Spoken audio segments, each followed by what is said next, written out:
Selamat pagi semuanya. Perkenalkan kami dari Night Agency yang beranggotakan Alfia Zahra, Angela Stefani, Stefani Daniela, Alfi Marifan, Christopher Lucas, dan saya sendiri Fania Amara. Kami akan memberikan pitching mengenai digital campaign dari brand Genius. Pada pitching kali ini, ada beberapa poin yang akan kami bahas lebih lanjut, yakni situational analysis, objective, strategy, tactics, actions, dan control. Pembahasan yang pertama adalah mengenai situational analysis. Nah, apa sih Genius itu? Genius adalah aplikasi perbankan revolusioner yang dilengkapi dengan kartu debit Visa untuk membantu kamu melakukan aktivitas finansial seperti menabung, bertransaksi, atau mengatur keuangan dengan lebih aman, cerdas, dan simpel. Genius juga merupakan banking reinvented, yang berarti walaupun memiliki fungsi sebuah bank, tetapi Genius mengembalikan semua akses kepada penggunanya, sehingga kamu memiliki kendali atas uang dan pengaturan keuangan kamu sendiri. Selanjutnya ada brand insight. Setelah mengetahui background dari Genius ini, kami juga mencari data-data mengenai brand insight dari Genius. Berdasarkan postingan Twitter @Genius Connect, bisa dilihat bahwa 4 dari 5 teman Genius mengaku sudah punya tujuan finansial. Kemudian, mereka sudah tahu tujuan keuangan yang ingin dicapai, yakni untuk membeli rumah, persiapan dana pensiun, traveling, dana pendidikan, untuk biaya menikah, dan masih banyak lagi. Nah, dari sekian banyak pengguna Genius ini, sebagian besar memilih untuk menabung dan berinvestasi. Selain itu, tidak sedikit orang yang mencoba membuka bisnis atau usaha dengan aplikasi Genius. Jika dilihat dari pengguna Genius ini, dapat dikatakan bahwa Genius memiliki brand insight yang sangat positif. Selanjutnya ada consumer insight. Dari brand insight tadi, kita beralih kepada consumer insight. Consumer insight ini adalah penilaian dari mereka yang pernah menggunakan Genius atau bahkan baru ingin menggunakan Genius. Bisa dilihat pada gambar ini, ada penilaian mengenai experience menggunakan aplikasi Genius, pengupdatean aplikasi Genius yang memudahkan pengguna memakainya, hingga kegunaan Genius untuk berbelanja di luar negeri seperti di Vietnam dan saat membeli tiket pesawat atau Airbnb. Namun, ada juga yang merasakan bahwa aplikasi Genius ini sangat buruk karena tidak bisa melihat saldo tabungan dan bahkan menyulitkan nasabah saat ingin bertransaksi. Dari beberapa consumer insight yang ada, bisa disimpulkan bahwa Genius memiliki consumer insight yang cukup baik.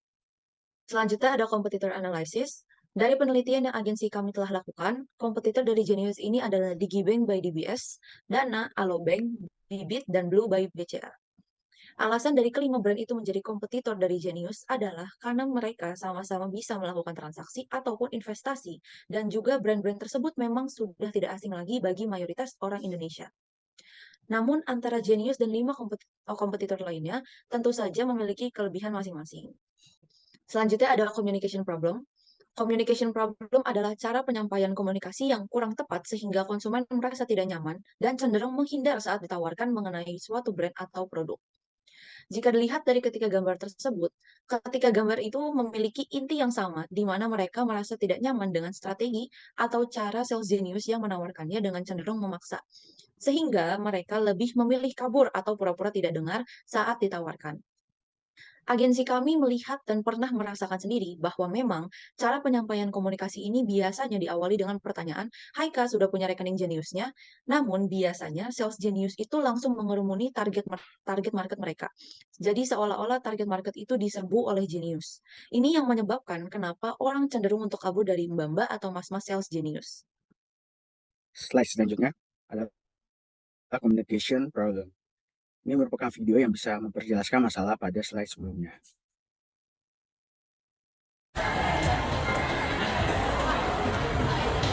Udah pakai. Kamu goceng belum kak? DSX Kak Genius. Udah pernah Genius. Udah pernah pakai Kak Genius. Tapi tenang saja, dari permasalahan komunikasi ini, agensi kami sudah mempersiapkan cara dan strategi lain agar stigma maupun persepsi negatif orang mengenai Genius bisa berubah. Communication objektif adalah tujuan dan cita-cita memengaruhi cara bisnis atau cara berkomunikasi dengan pelanggan, karyawan, atau pemangku kepentingan lainnya. Biasanya dilakukan dengan mengembangkan strategi komunikasi dan mematuhi standar yang konsisten untuk setiap hari berinteraksi. Dari pengertian tersebut, agensi kami memilih 3 tipe dari communication objective. Yang pertama, ada building awareness, yaitu cara dari Genius untuk memperkenalkan slogan-slogan atau tagline dari Genius yang bisa membuat orang aware dengan Genius. Yang kedua, Ada creating interest, yaitu membutuhkan rasa penasaran dari konsumen atau target market dengan menerbitkan iklan-iklan atau meng-highlight fitur-fitur yang ada pada Genius. Misalnya, ada Dream Server, Wallet, Center, Monitory, Card Center, dan masih banyak lagi. Yang ketiga, ada Collaborating a brand, yaitu membuktikan sebuah brand untuk membangun hubungan yang lebih kuat dengan konsumen, biasanya dengan menekan keuntungan menggunakan Genius. Misalnya baru-baru ini Genius mengadakan promo tiket nonton bioskop premier hanya 12.000 dan juga cashback 500.000 jika berbelanja di Uniqlo minimal 1 juta. Next slide. Setelah mengetahui communication objektif yang akan diambil, maka kita akan beralih ke poin strategi.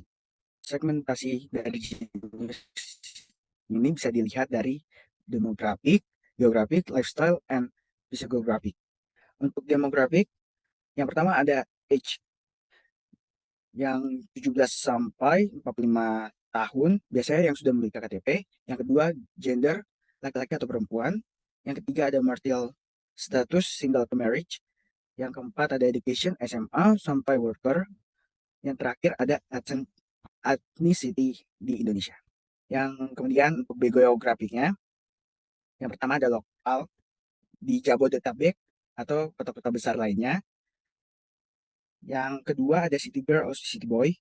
Yang keempat ada easy going. Yang kelima ada like to save. Yang keenam ada economical person. Yang terakhir ada teach savvy. Nah, yang terakhir ada psychographic. Yang pertama ada social class. Misalnya ada middle up, upper class. Yang kedua ada habits, atau yang bisa dibilang traveling atau prepare of the future. Oke, slide berikutnya ini kita membahas tentang target market. Jadi untuk target market Genius ini dibagi menjadi 6, yaitu ada yang pertama loyal customer. Jadi buat mereka yang sudah menggunakan Genius dan loyal kepada Genius, karena lebih mudah untuk mempertahankan loyal customer dibanding menarik customer baru. Dan yang kedua ada gemar menabung, karena Genius memiliki fitur investasi berbunga. Jadi bagi mereka yang suka menabung bisa kita jadikan sebagai target market. Dan yang ketiga ada orang yang sudah berpenghasilan. Biasanya orang yang sudah berpenghasilan ini lebih berpotensi menggunakan rekening untuk menabung lebih besar dibandingkan mereka yang belum berpenghasilan. Dan yang keempat ada orang yang memiliki planning untuk masa depan. Itu hampir sama dengan poin yang ketiga, di mana tentunya ada fitur investasi jangka panjang untuk mempersiapkan dana pensiun maupun dana pendidikan untuk anak-anak sekolah. Dan yang kelima, itu orang yang mempunyai kebiasaan cashless. Nah, zaman sekarang ini jika berpergian, orang-orang lebih memilih tidak membawa banyak barang, dan kalau bisa hanya membawa dompet dan handphone yang di dalamnya ada aplikasi rekening uang. Sehingga jika ingin berbelanja hanya perlu scan QR atau menggunakan debit. Dan yang terakhir ini ada buat orang yang ingin memulai bisnis yang baru. Biasanya anak muda zaman sekarang ini sedang gemar-gemarnya membuat bisnis, dan Genius mendukung upaya ini dengan fitur Genius Business, sehingga memudahkan kita dalam mengelola uang modal dan pengeluaran. Next slide, please. Oke, slide berikutnya membahas tentang positioning of Genius. Jadi untuk positioning ini kami mengkategorikannya ke dalam 2 aspek, yaitu benefit dan juga service. Dari kedua aspek ini, Genius berada di high benefit dan low service, bersamaan dengan kompetitornya, yaitu Alobank. Sedangkan untuk Digibank by DBS, Blue by BCA, dan Bibit berada di high benefit dan high service. Untuk Dana berada pada high service dan low benefit. Oke, selanjutnya kita akan membahas tentang poin taktik. Di sini ada key message dari Genius ini, yaitu dari penjelasan slide-slide sebelumnya, kami membuat 3 pesan yang ingin disampaikan, yaitu yang pertama, to understand, untuk memberikan pemahaman bahwa Genius adalah bank yang memiliki kredibilitas sesuai OJK. Di luar communication problem sebelumnya, kami juga ingin menekankan bahwa memang betul Genius berada di bawah bank BTPN. Yang kedua ada to change negative perspective, yaitu untuk merubah pandangan negatif tentang Genius. Mungkin masih banyak orang yang belum tahu Genius, namun sudah enggan mencari tahu karena strategi komunikasi yang salah. Dan yang terakhir ada to remember, yaitu kita juga mau mengingatkan bahwa Genius juga bisa dipakai di luar negeri untuk bertransaksi. Dan bukan hanya di Indonesia saja bisa dipakainya. Oke, next untuk slide selanjutnya adalah platform. Dari key message tadi, platform yang ingin kita gunakan adalah sosial media dan booth offline. Untuk sosial media, baik Instagram dan juga TikTok, karena zaman sekarang semua orang pasti menggunakan media sosial, dan sosial media bisa mengakses secara luas. Sedangkan untuk booth offline, ini salah satu cara merubah strategi komunikasi sebelumnya. Awalnya hanya menawarkan dengan sedikit memaksa, kemudian kita akan bantu ubah dengan membuat games berhadiah tanpa memaksa orang untuk mendaftarkan diri menjadi nasabah Genius. Untuk games berhadiah ini berisi misalnya voucher belanja 100.000 di Uniqlo, diskon 50%, nonton bioskop di Premiere, dan hadiah-hadiah seperti botol minum atau mini notes. Dan untuk slide selanjutnya ada promotion tools. Promotion tools adalah berbagai cara promosi yang digunakan untuk mengkomunikasikan pesan berdasarkan penjelasan slide-slide sebelumnya. Kami memilih 3 macam promotion tools, yakni yang pertama ada direct marketing. Direct marketing ini merupakan pemasaran yang dilakukan dengan memanfaatkan jalur komunikasi dan distribusi langsung ke konsumen tanpa perantara. Untuk direct marketing ini kami memilih menggunakan online advertising seperti iklan di TikTok dan iklan di Instagram. Karena dengan menggunakan online advertising bisa menargetkan secara spesifik siapa audiens yang berusaha dijangkau. Nah, untuk yang kedua ada personal selling. Personal selling ini merupakan penyampaian secara lisan atau lebih mirip dengan percakapan antara satu atau lebih calon konsumen dengan penjual. Tentunya tujuan dari personal selling ini adalah untuk memperkenalkan Genius serta menarik minat calon konsumen. Dan untuk yang ketiga yaitu sponsorship. Nah, sponsorship ini merupakan cara promosi dengan menjadi bagian dari suatu kegiatan atau event. Biasanya keikutsertaan suatu brand pada acara tertentu bisa mendorong citra positif dan kredibilitas bahwa Genius adalah bank yang terpercaya. Nah, kemudian untuk slide selanjutnya ada action. Action ini berisi mengenai apa saja yang akan agensi kami tawarkan, mengenai pembuatan campaign dan ide-ide konten untuk mengubah strategi komunikasi yang kurang tepat. Nah, di sini ada konten kalender. Di bulan Februari mendatang, kami sudah membuatkan konten kalender seperti pada tabel ini. Seperti yang sudah tertera pada slide, yakni pada setiap hari Minggu di bulan Februari, kami akan mengadakan booth di mall-mall, mengingat bahwa weekend di mall pasti selalu ramai. Kemudian di hari Senin, minggu pertama, kami akan memposting pengumuman di Instagram bahwa Genius ini adalah official payment partner pada konser Westlife mendatang. Ini juga bertujuan supaya orang-orang akan berpikiran bahwa, oh, Genius ini ternyata udah jadi official payment konsernya Westlife ya, wah, bagus juga, berarti emang terpercaya nih Genius. Dan di Senin minggu-minggu berikutnya, kami akan memposting di Instagram tentang promo apa saja yang akan kami berikan atau tawarkan. Untuk di hari Selasa, kami hanya memposting di tanggal 14 Februari karena berkaitan dengan Valentine, di mana konten yang akan kami upload ini nantinya adalah sebuah promo X-Card edisi spesial, agar nantinya customer bisa mengganti desain kartunya menjadi lebih menarik lagi. Kemudian untuk di hari Rabu, kita akan memposting digital campaign kita secara berkala yang bertema The Journey of Life with Genius di Instagram Reels, dan dibantu menggunakan fitur Instagram Ads. Konten ini nantinya berisikan sebuah cerita di mana pada awal tanggal 1 ini nanti menceritakan seorang anak sekolah tingkat akhir yang sudah memiliki KTP. Nah, kemudian anak itu membuat tabungan dari Genius dan selalu menyisihkan uang jajan dari orang tuanya untuk ditabung, dan nanti juga akan diberikan cuplikan kegiatan sekolah anak itu dari pagi sampai pulang sekolah, atau yang lebih biasa kita kenal yaitu daily life anak SMA. Nah, untuk yang pada tanggal 8 ada cuplikan bahwa anak itu lulus dari SMA dan keterima di perguruan tinggi impiannya.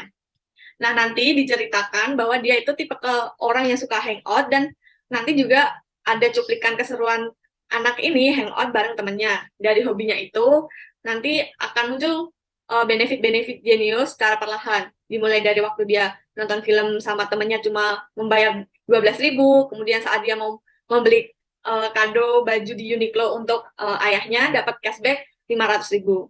Nah, untuk tanggal 15 sendiri, karena dia suka hangout, dia langsung memiliki pikiran bahwa dirinya sudah bukan anak-anak lagi yang kerjaannya main terus, dan harus segera mempersiapkan masa depannya. Dia tidak mau hanya terbuang sia-sia, jadi dia mau melipat gandakan uangnya dengan bisnis. Kebetulan dia suka makan dan memiliki hobi memasak. Nah, jadi dia mencoba untuk membuka restoran. Uang modal dari bisnis ini diambil dari tabungan dia yang ada di Genius menggunakan fitur Genius untuk bisnis. Untuk tanggal 22 nantinya ceritanya si anak ini mencapai kesuksesan bisnisnya, ditambah lagi dia sudah lulus kuliah. Dan dia akhirnya bisa mengajak umroh kedua orang tuanya, dan orang tuanya merasa bangga dengan anak ini. Inilah cerita aku bersama Genius, #Journeus. Journeus ini diambil dari Journey with Genius. Nah, untuk hari Kamisnya, kami sengaja mengosongkan dan tidak memposting atau melakukan event tertentu. Dan di setiap hari Jumat, ini kami juga akan menggunakan TikTok Ads untuk digital campaign secara berkala, di mana pada iklan nantinya akan ada sebuah keluarga yang traveling menggunakan Genius. Nanti travelingnya ada cuplikan bola dunia, sama ada orang mengatakan slogan traveling around the world with Genius. Nah, untuk setiap hari Sabtu kami juga akan membuka booth di mall-mall, karena mengingat Sabtu juga weekend kan. Selain itu, pada hari Sabtu tanggal 4, kami akan mengadakan games kecil-kecilan, yaitu seperti fun games. Itu seperti Lucky Spinner yang berisikan voucher belanja Uniqlo 50.000, potongan nonton di bioskop. Di bioskop 50%. Dengan Lucky Spinner-nya itu, karena secara nggak langsung kita memberitahu benefit dari Genius salah duanya itu. Dan juga pada tanggal 11 Februari kami akan membuka booth juga pada konser Westlife ini. Hal ini berpotensi meningkatkan jumlah customer karena penonton konser Westlife sangat banyak. Dan kami menjadi salah satu partnership-nya. Untuk slide selanjutnya adalah kontrol, di mana berisi mengenai budgeting untuk konten kami selama sebulan di bulan Februari ini, dan juga key performance indicator kita seperti apa. Ini adalah slide budgeting. Di sini bisa dilihat bahwa kami memiliki dua kategori. Yang pertama adalah content marketing, dan juga yang kedua adalah offline campaign. Untuk kategori yang pertama, content marketing. Untuk biaya konten traveling yang berjumlah 1, kami membudget dengan harga 7 juta untuk fee 4 talent dan juga 1 tim videographer yang sudah kami pilih. Kemudian untuk biaya konten Journeus yang berjumlah 1, kami membudget dengan harga 10 juta untuk fee 3 talent dan juga 1 tim videographer yang sudah kami pilih. Kenapa jatuhnya lebih mahal dibandingkan konten traveling, padahal hanya membutuhkan 3 talent? Karena konten Journeus ini hampir sama dengan short movie yang berisikan 4 video atau 4 episode dengan durasi penayangan yang lebih lama dibandingkan konten traveling. Kemudian untuk biaya di Instagram Ads, kami membudget sebesar Rp856.710 untuk 9 kali penayangan, di mana harga 1 kali tayang sebesar Rp95.190. Kenapa 9 kali? Karena di bulan Februari ini, kami akan memposting 9 konten di Instagram. Kemudian untuk biaya TikTok Ads, karena selain menggunakan Instagram Ads, kami juga berencana menggunakan TikTok Ads, di mana kami membudget sebesar Rp800.000 untuk 4 kali penayangan, di mana setiap 1 kali tayang sebesar Rp200.000. Kenapa 4 kali penayangan? Karena di bulan Februari ini kami akan memposting 4 konten iklan di TikTok. Kemudian untuk kategori yang kedua adalah offline campaign. Ada booth di Mall Tanpa Games, di mana kami membudget sebesar 3 juta untuk ukuran booth 2 x 2 meter persegi selama 6 hari, di mana harga per meter perseginya adalah Rp250.000, dan total harga untuk 2 x 2 meter persegi adalah Rp500.000. Kemudian untuk booth di mall dengan game, kami membudget sebesar Rp1.500.000 untuk ukuran 3 x 3 meter persegi selama 2 hari. Untuk harga per meter perseginya adalah Rp250.000, dan untuk 3 x 3 meter perseginya adalah Rp750.000.